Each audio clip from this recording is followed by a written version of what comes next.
వచ్చే ఎన్నికల్లో గెలిపే లక్ష్యంగా వైసీపీ సమరానికి సిద్ధమవుతుంది.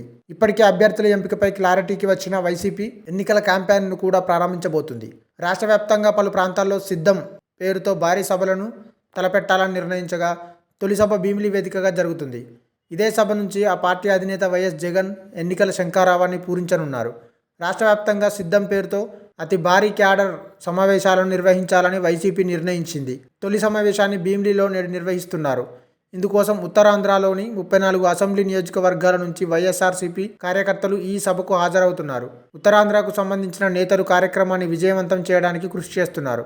2019 ఎన్నికల వేళ కూడా వైసీపీ అధినేత జగన్ ఎన్నికల శంఖారావాన్ని ఉత్తరాంధ్ర నుంచే ప్రారంభించారు. మరోసారి ఇదే సెంటిమెంట్ను కొనసాగించేలా ఉత్తరాంధ్ర నుంచే ఎలక్షన్ క్యాంపెయిన్ను షురూ చేస్తున్నారు. ఈ సభ నుంచి నేతలు కార్యకర్తలకు స్పష్టమైన సందేశం సీఎం జగన్ ఇవ్వనున్నారు. వచ్చే అసెంబ్లీ, లోక్సభ ఎన్నికల్లో అనుసరించాల్సిన వ్యూహాలపై దిశానిర్దేశం చేయనున్నారు. కేడర్లో సరికొత్త జోష్ను నింపే ప్రయత్నం చేయనున్నారు. మరోసారి విక్టరీనే లక్ష్యంగా అడుగులు వేస్తున్నారు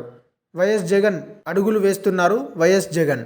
సిద్ధం అంటూ సీఎం జగన్ చేస్తున్న ఎన్నికల యుద్ధ నినాదంపై వైఎస్ఆర్సీపీ క్యాడర్కు ఇప్పటికే స్పష్టత ఇచ్చింది. డిజిటల్ వాట్సాప్ స్పేస్లో ఎన్నికల స్లోగన్ను సిద్ధం చేస్తూ విస్తృతంగా తీసుకెళ్తున్నారు. ఓవైపు టీడీపీ ప్రచార యంత్రాంగాన్ని తలదన్నేలా సిద్ధం క్యాంపెయిన్ రెడీ చేశారు. టీడీపీ, జనసేనతో పాటు వాటితో కలిసి జాతీయ పార్టీల కూటమిపై పోరాడేందుకు సిద్ధంగా ఉన్నామని సందేశాన్ని ఇవ్వాలని భావిస్తున్నారు. భీమిలి వేదికగా సాగే తొలి సభ విజయవంతం ద్వారా ప్రతిపక్షాలను గట్టి సవాలు విసురుతున్నారు. సరికొత్త జోష్తో ఎన్నికల కథన రంగంలోకి దిగాలనుకుంటున్నారు. వ్యూహాత్మకంగా సిద్ధం అనే పదాన్ని ఒక సందేశంగా ప్రజల్లోకి తీసుకెళ్తుంది వైసీపీ. ఆంధ్రప్రదేశ్లోని అన్ని ప్రధాన నగరాల్లో సిద్ధం హోర్డింగ్లను కనిపిస్తున్నాయి. ఇక సోషల్ మీడియాలోనూ పోస్టులు దర్శనమిస్తున్నాయి. రాబోయే రోజుల్లో వైసీపీ మరింత దూకుడు పెంచే అవకాశం స్పష్టంగా కనిపిస్తుంది. ఇక ప్రతిపక్ష పార్టీలు ఎలా కుట్ర పన్నుతున్నాయో సభా వేదికగా సీఎం జగన్ వివరించనున్నారు. జగన్ పై దాడికి అందరూ కలిసి కుట్ర పన్నుతున్నారని, బయటి వ్యక్తులు రాష్ట్రానికి వచ్చి జగన్ పై ఆరోపణలు చేస్తున్నారని ఇప్పటికే వైసీపీ నేతలు ఆరోపించారు.